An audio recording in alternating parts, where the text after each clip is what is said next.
हम लोग पढ़ेंगे effect of change in pressure on equilibrium. ठीक है, तो हम लोग पहले पढ़ चुके कि प्रेशर को इंक्रीज करने से फॉरवर्ड रिएक्शन फेवर हो रहा है। हाँ? अगर हम प्रेशर को डिक्रीज करते हैं, ठीक है, प्रेशर को डिक्रीज करते हैं तो वॉल्यूम क्या होगा? इंक्रीज होगा। वॉल्यूम क्या होगा? प्रेशर को डिक्रीज करेंगे वॉल्यूम इंक्रीज होगा कि नहीं? तो वॉल्यूम इंक्रीज, इधर 4 मोल है और इधर 2 मोल है, तो वॉल्यूम इंक्रीज होने का मतलब क्या होगा? इधर से इधर होगा।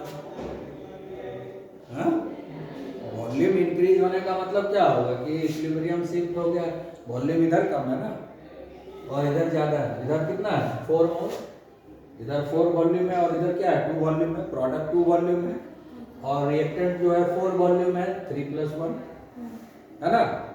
ये 4 वॉल्यूम है रिएक्टेंट और प्रोडक्ट है 2 वॉल्यूम, है ना।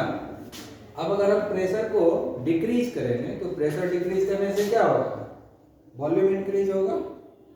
वॉल्यूम इंक्रीज होगा कि नहीं? तो वॉल्यूम इंक्रीज होने का मतलब क्या हुआ? मतलब इधर से इधर ना डायरेक्शन होगा, इधर से इधर ना वॉल्यूम इंक्रीज करेगा, तो उल्टा हो जाएगा कि नहीं रिएक्शन?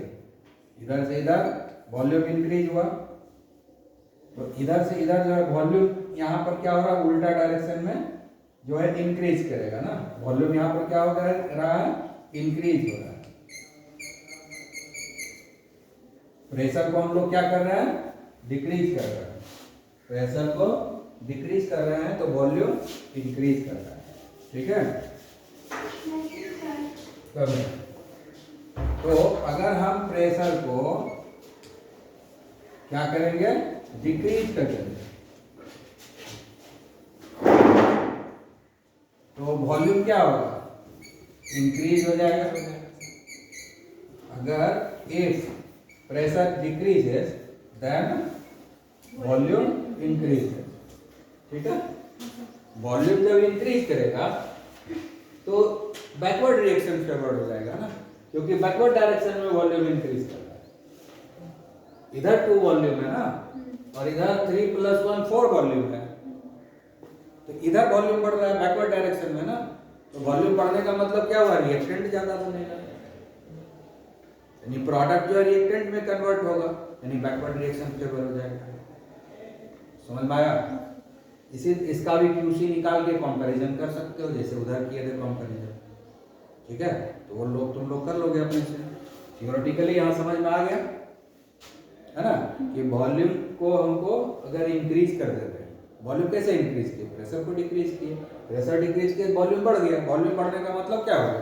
इधर 2 मोल है और इधर 4 मोल है, यानी बैकवर्ड रिएक्शन होने लगा। वॉल्यूम इंक्रीज तभी ना होगा, जब बैकवर्ड रिएक्शन होगा तभी वॉल्यूम इंक्रीज होगा। ये 2 मोल है, इधर 4 मोल, तो बैकवर्ड रिएक्शन फेवर्ड हो गया। तो अगर हम ऐसा करेंगे, प्रेशर को डिक्रीज करेंगे और तो वॉल्यूम इंक्रीज होगा, तो बैकवर्ड रिएक्शन फेवर्ड हो जाएगा। बैकवर्ड रिएक्शन मतलब इक्विलिब्रियम शिफ्ट हो गया बैकवर्ड डायरेक्शन में। ठीक है ना।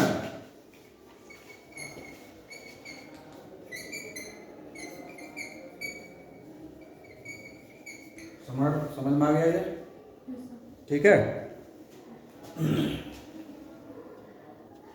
अब इस रिएक्शन को, ये तो सॉलिड है, reaction between carbon and carbon dioxide, तो कार्बन तो सॉलिड है, इस पर तो प्रेशर का कोई इफेक्ट नहीं होता।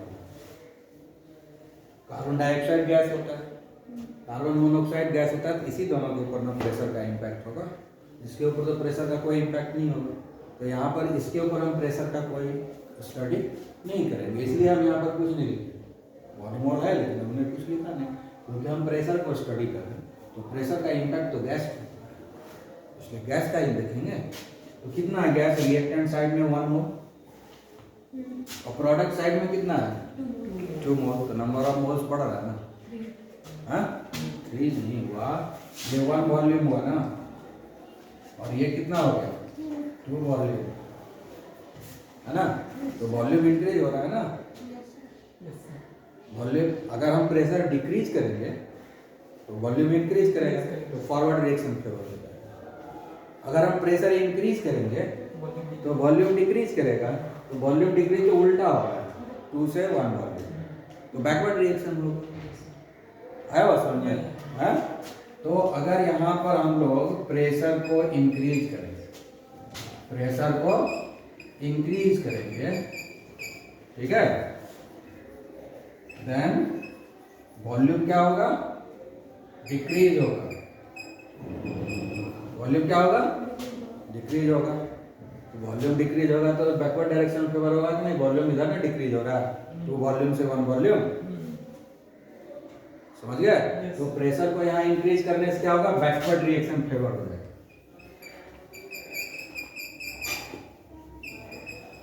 मैथमेटिकली तुम लोग अपना केसी के क्यूसी को वैल्यू निकाल के अपना कर लोगे, ठीक है ना? एक बार समझा दिए, बार बार मैथमेटिक्स नहीं समझाएंगे, ठीक है? अभी केमिकल रिएक्शन देखेंगे और उसी से डायरेक्ट पता कर लेंगे। तो प्रेशर को हम लोग इंक्रीज किए तो वॉल्यूम डिक्रीज हुआ। वॉल्यूम डिक्रीज होने का मतलब क्या होगा? कि बैकवर्ड रिएक्शन फेवर हो जाएगा, क्योंकि रिएक्टेंट का जो है वॉल्यूम कम है और प्रोडक्ट का ज़्यादा है ना? तो उल्टा होगा तभी ना वॉल्यूम डिक्रीज होगा। तो बैकवर्ड रिएक्शन फेवर्ड होगा कि नहीं? ठीक है। अब इसी को हम प्रेशर को डिक्रीज कर देंगे। प्रेशर को क्या करेंगे? डिक्रीज करेंगे। तो प्रेशर जब डिक्रीज करेंगे तो वॉल्यूम क्या होता है? वॉल्यूम इंक्रीज है ना? प्रेशर डिक्रीज करेंगे तो वॉल्यूम इंक्रीज होगा कि नहीं? बॉयल्स लॉ, हाँ, सूरज का लिखे थे ना, मिटा दिए, यही है ना बॉयल्स लॉ, हाँ, P is inversely proportional to, यही ना है? तो वॉल्यूम इंक्रीज करेगा कि नहीं? प्रेशर को डिक्रीज करेंगे तो वॉल्यूम इंक्रीज करने का मतलब क्या होगा? फॉरवर्ड रिएक्शन फेवर्ड होगा, क्योंकि वॉल्यूम इंक्रीज हो रहा है फॉरवर्ड डायरेक्शन में। इधर 1 मोल है वॉल्यूम और इधर 2 मोल हो गया। इधर 1 वॉल्यूम है, इधर 2 वॉल्यूम, प्रोडक्ट 2 वॉल्यूम, मतलब वॉल्यूम इंक्रीज कर रहा है, मतलब फॉरवर्ड डायरेक्शन में रिएक्शन फेवर हो रहा है, ठीक है?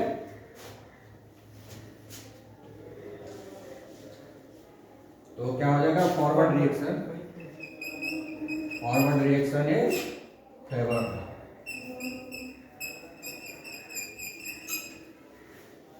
ठीक है? समझ में आया? अब तो आराम से देख सकते हो, हैं? पता लगाने में कोई दिक्कत नहीं है, ठीक है? ठीक है, तो अब हम लोग पढ़ेंगे effect of change in temperature on equilibrium, ठीक है? टेम्परेचर का क्या इम्पैक्ट है इक्विलिब्रियम पे, ठीक है? तो इसके लिए हम लोग 2 एग्जांपल लिए, नाइट्रोजन और हाइड्रोजन का रिएक्शन हो रहा है, ठीक है? इसका देखो, जो फॉरवर्ड रिएक्शन है एक्सोथर्मिक। फॉरवर्ड रिएक्शन जो है, ऊपर वाला एरो दिखा रहा है फॉरवर्ड रिएक्शन को, वो एक्सोथर्मिक का मतलब एनर्जी रिलीज होता है। कितना एनर्जी रिलीज होता है? 93.6 किलो जूल पर मोल, इतना एनर्जी रिलीज होता है। और बैकवर्ड रिएक्शन जो है एंडोथर्मिक। एंडोथर्मिक मतलब हीट एनर्जी एब्जॉर्ब करेगा, जितना रिलीज हुआ उतना वो एब्जॉर्ब भी करेगा, ठीक है? ये देखो रिएक्शन, फॉरवर्ड डायरेक्शन इसका एंडोथर्मिक है, ठीक है? यानी एनर्जी जो है इतना एब्जॉर्ब होगा। अब बैकवर्ड रिएक्शन एक्सोथर्मिक है, मतलब इतना एनर्जी रिलीज होगा जब उल्टा रिएक्शन, ठीक है? अब अगर हम फॉरवर्ड रिएक्शन कराना चाहते हैं, यानी ज़्यादा से ज़्यादा प्रोडक्ट बनाना चाहते हैं, तो ऑलरेडी एक्सोथर्मिक है, ये हीट एनर्जी को रिलीज कर रहा है। अगर हम टेम्परेचर को इंक्रीज कर देंगे, टेम्परेचर को इंक्रीज करेंगे तो बैकवर्ड रिएक्शन फेवर हो जाएगा, क्योंकि ये इसको फॉरवर्ड रिएक्शन कराने के लिए इसको हीट एनर्जी की जरूरत नहीं है, ऑलरेडी रिलीज कर रहा है, ठीक है ना? अगर हम यहाँ पर टेम्परेचर को इंक्रीज कर दें, ठीक है, टेम्परेचर को हम इंक्रीज कर दें तो क्या होगा? अगर टेम्परेचर हम इंक्रीज करेंगे, ऑलरेडी एक जो थर्मिक है ये, तो फॉरवर्ड रिएक्शन हैम्पर हो जाएगा, फॉरवर्ड रिएक्शन नहीं होगा। कौन सा शुरू हो जाएगा?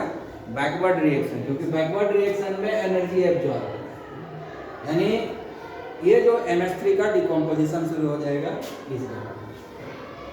समझ में आई बात? अगर हम टेम्परेचर को इंक्रीज करेंगे तो हीट एनर्जी प्रोवाइड करने लगेंगे, तो ये तो फेवर नहीं करेगा, क्योंकि वो एनर्जी रिलीज कर रहा है, उसको एनर्जी चाहिए ही नहीं, वो तो एनर्जी दे रहा है तुमको बाहर, है ना? किसको एनर्जी चाहिए? इसको टूटने की। हम जब एनर्जी देना शुरू कर देंगे, हीट एनर्जी सप्लाई करना शुरू करेंगे, तो बैकवर्ड रिएक्शन फेवर्ड हो जाएगा, क्योंकि ये एंडोथर्मिक है, ये एनर्जी एब्जॉर्ब हो रहा है। तो टेम्परेचर को इंक्रीज करेंगे क्या होगा, बैकवर्ड रिएक्शन फेवर हो जाएगा।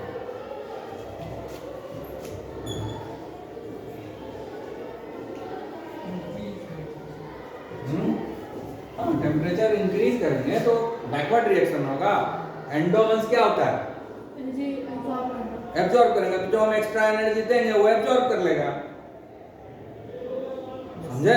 ये तो एनर्जी रिलीज कर रहा होता है, एनर्जी एब्जॉर्ब नहीं करेगा जो हम एक्स्ट्रा एनर्जी देंगे, वो तो ऑलरेडी रिलीज कर रहा है, हम और एनर्जी देंगे तो वो कैसे काम करेगा, तो वो रिएक्शन रुक जाएगा, फॉरवर्ड रिएक्शन, अब बैकवर्ड रिएक्शन शुरू हो जाएगा। फॉरवर्ड रिएक्शन स्लो हो जाएगा, बैकवर्ड रिएक्शन फास्ट हो जाएगा, समझे। और अगर हम टेम्परेचर को डिक्रीज करते हैं, टेम्परेचर को डिक्रीज कर रहे हैं, मतलब एक जो एनर्जी को रिलीज करवा रहे हैं। डिक्रीज करने का मतलब क्या होगा, उससे जो एनर्जी है उसको हम रिलीज करवा रहे हैं, निकाल रहे हैं, बाहर निकाल रहे हैं। टेम्परेचर डिक्रीज करने का मतलब क्या हो, उसमें जो एनर्जी है उसी को निकाल रहे हैं, बस एनर्जी को कम कर रहे हैं। वो एनर्जी रिलीज कर रहा है और उसको हटाते जा रहे हैं, हटाते जा रहे हैं, तो फेवर कर रहे हैं। जो हो रहा है उसी डायरेक्शन में हीट एनर्जी का ट्रांसफर हो रहा है, वो बाहर निकाल रहा है, हम भी हेल्प कर रहे हैं कि तुम निकालो बाहर, है ना। तो क्या हुआ, रिएक्शन जो है फॉरवर्ड डायरेक्शन हो रहा है, forward reaction favour, forward reaction चलेगा, ठीक है। आई बात समझ में, मतलब इक्विलिब्रियम शिफ्ट हो जाएगा फॉरवर्ड डायरेक्शन में टेम्परेचर डिक्रीज करने से, और टेम्परेचर इंक्रीज करने से इक्विलिब्रियम शिफ्ट हो जाएगा बैकवर्ड डायरेक्शन में।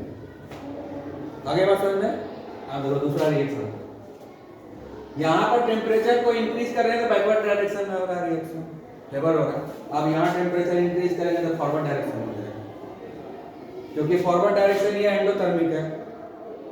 फॉरवर्ड डायरेक्शन वाला रिएक्शन क्या है, एंडोथर्मिक है, यानी इसको एनर्जी की जरूरत है, जो हम एनर्जी देंगे यूटिलाइज कर लेगा, जल्दी काम हो जाएगा। एंडोथर्मिक है ना, वो एनर्जी एब्जॉर्ब कर रहा है, उसको अगर एनर्जी प्रोवाइड करेंगे तो जल्दी काम करेगा, जल्दी इक्विलिब्रियम अटेन करेगा, ठीक है। आई बात समझ में, फॉरवर्ड रिएक्शन फेवर हो जाएगा। इफ टेम्परेचर इंक्रीजेस तो क्या होगा, फॉरवर्ड रिएक्शन फेवर करेगा, समझ में आई बात। बैकवर्ड रिएक्शन फेवर नहीं करेगा क्योंकि तो रिलीज कर रहा है एनर्जी, है ना। और अगर टेम्परेचर को डिक्रीज करना, ठीक है, अगर टेम्परेचर को हम डिक्रीज कर दें तो क्या होगा, टेम्परेचर डिक्रीज कर रहे हैं, इसको चाहिए एनर्जी, डिक्रीज करेंगे दिक्कत होगा, ये काम नहीं करेगा। इधर एक्सोथर्मिक है ना, एक्सोथर्मिक है, एनर्जी रिलीज कर रहा है और हम एनर्जी को बाहर निकाल रहे हैं, हम इसको सपोर्ट कर रहे हैं ना। ये एनर्जी, ये बैकवर्ड डायरेक्शन वाला रिएक्शन एनर्जी रिलीज करना चाह रहा है, अब हम उसको कोऑपरेट कर रहे हैं, एनर्जी रिलीज करो, हम हटा रहे हैं, चलो एनर्जी को हम हटा रहे हैं, ठीक है, एनर्जी को हटा रहे हैं, मतलब ठंडा कर देंगे चारों तरफ टाइम में, तो एनर्जी रिलीज हो जाएगा उसका। एनर्जी रिलीज होगा क्या होगा, बैकवर्ड रिएक्शन होगा कि नहीं, जो हो रहा है उसको सपोर्ट कर रहा है ना, इसको सपोर्ट कर रहा है, इसको सपोर्ट नहीं, इसको सपोर्ट कर रहा है, तो बैकवर्ड रिएक्शन फेवर्ड होगा कि नहीं। आई बात समझ में,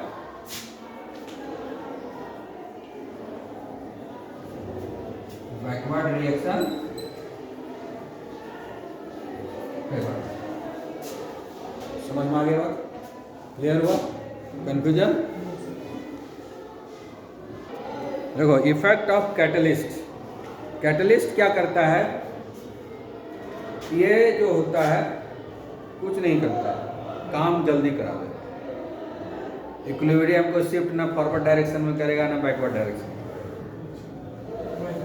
कोई इफेक्ट नहीं, काम को सिर्फ जल्दी कर देगा, जो काम 10 घंटे में होने वाला है 1 घंटे में कर देगा, है ना, 10 दिन का काम 1 दिन में कर देगा, लेकिन ये शिफ्ट नहीं करेगा, इक्विलिब्रियम को शिफ्ट नहीं करेगा, no effect. Effect of catalyst क्या है? No effect on equilibrium. ठीक है, only increases rate of reaction, only increases rate of reaction in both direction, in both direction, दोनों तरफ का रेट ऑफ रिएक्शन बढ़ा देगा। फॉरवर्ड रिएक्शन बैकवर्ड रिएक्शन दोनों तरफ का रेट बढ़ा देगा। ठीक है, ऐसा ये कैसे करता है? कैटलिस्ट क्या करता है?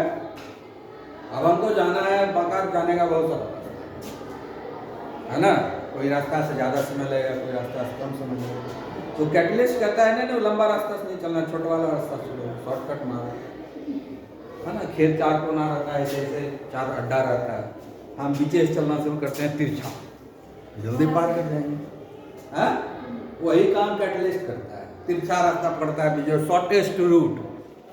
ये क्या रहता है? Different pathway. कैटलिस्ट क्या रहता है? Different pathway of the reaction. देता क्या है? Different pathway of the reaction.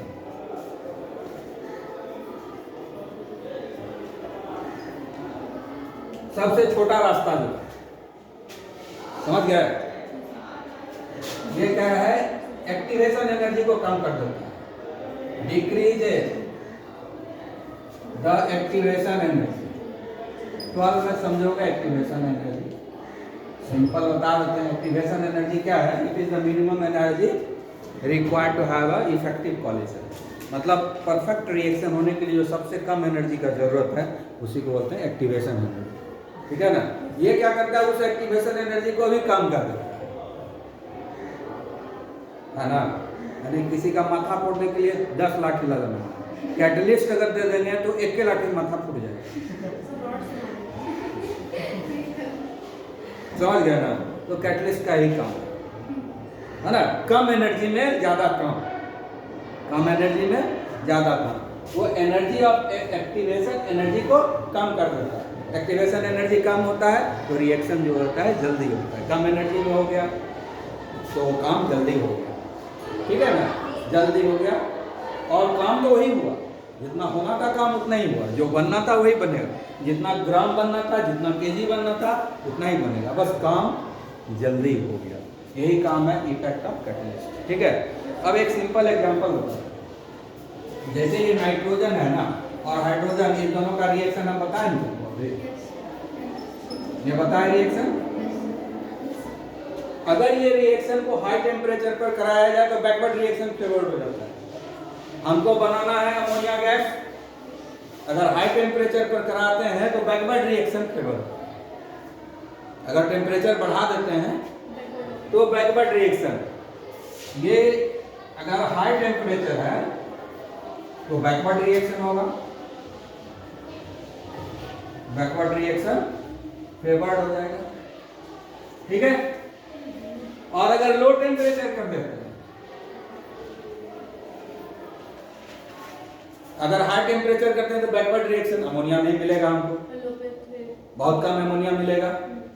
और लो टेम्परेचर कर देंगे तो very slow reaction, very very slow कछुआ, वेरी वेरी स्लो रिएक्शन, कछुए की चाल में हो जाएंगे, उससे भी स्लो।